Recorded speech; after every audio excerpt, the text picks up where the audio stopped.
नमस्कार विद्यार्थी मित्रांनो, मी सहाय्यक प्राध्यापिका निलिमा केशवराव पवार. विषय ग्राहक संरक्षण आणि व्यावसायिक नीतिमूल्ये. प्रकरण 3 ग्राहक संरक्षण कायदा 1986.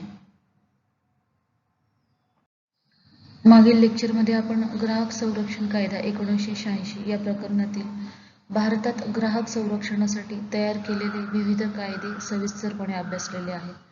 त्याचप्रमाणे ग्राहक संरक्षण कायद्याची व्याप्ती व ठळक वैशिष्ट्यांचा सखोलपणे अभ्यास केलेला आहे. आज आपण ग्राहक संरक्षण कायद्याअंतर्गत विविध कायदेशीर व्याख्यांचा सखोलपणे अभ्यास करणार आहोत. त्याचप्रमाणे ग्राहक संरक्षण कायद्याची उद्दिष्टे, भारतात तक्रार निवारण आयोगाची रचना, अधिकार क्षेत्र, अधिकार व कार्य, तसेच तक्रार दाखल करण्याची प्रक्रिया व तक्रार हाताळण्याची प्रक्रिया अभ्यासणार आहोत.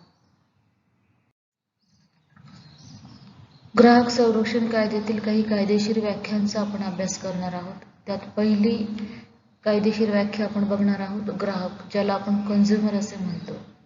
A person one who purchases और रिसिव्स अ प्रोडक्ट और services from a business.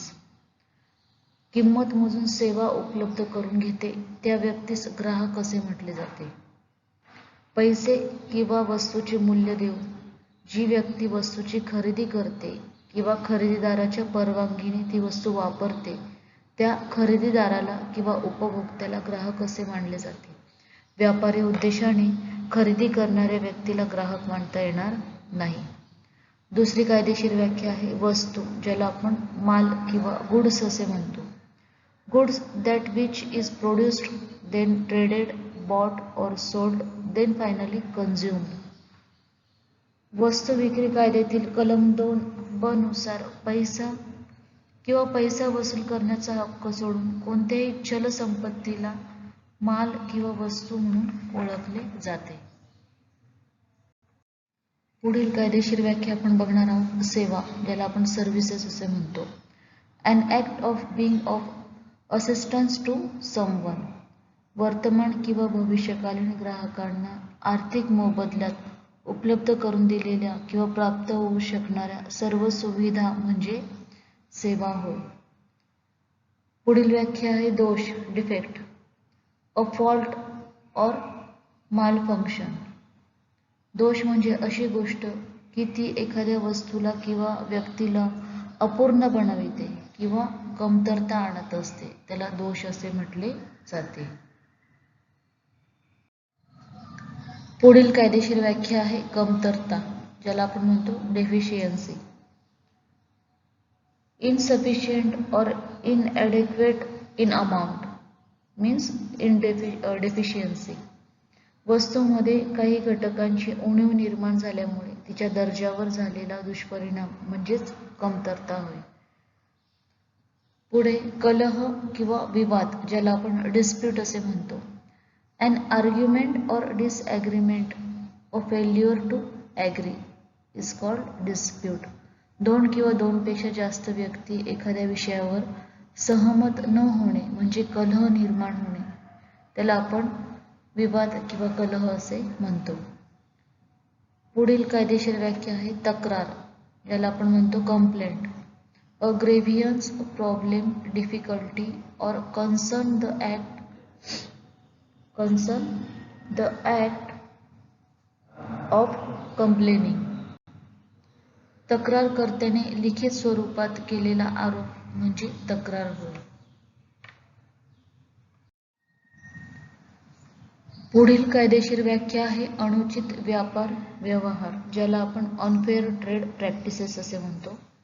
Unfair trade practices means a trade practice which for the purpose of promoting the sale, use or supply of any goods or for the provision of any service adopts any unfair method.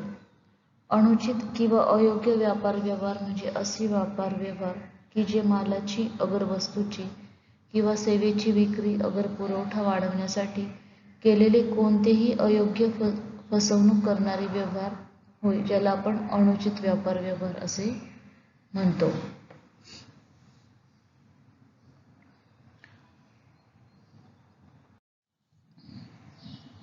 ग्राहक संरक्षण कायदा 1986 हा एक आदर्श कायदा आहे.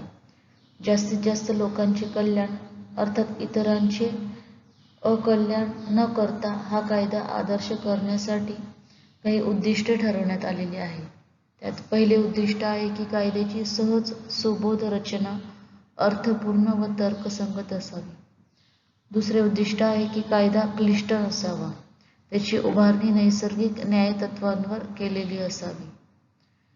पुढील उद्दिष्ट आहे कायदा विना खर्च विना विलंब न्याय मिळवून देणारा असावा. व चौथे उद्दिष्ट आहे ग्राहक संरक्षण कायद्याला देशभक्तीचे अधिष्ठान हवे.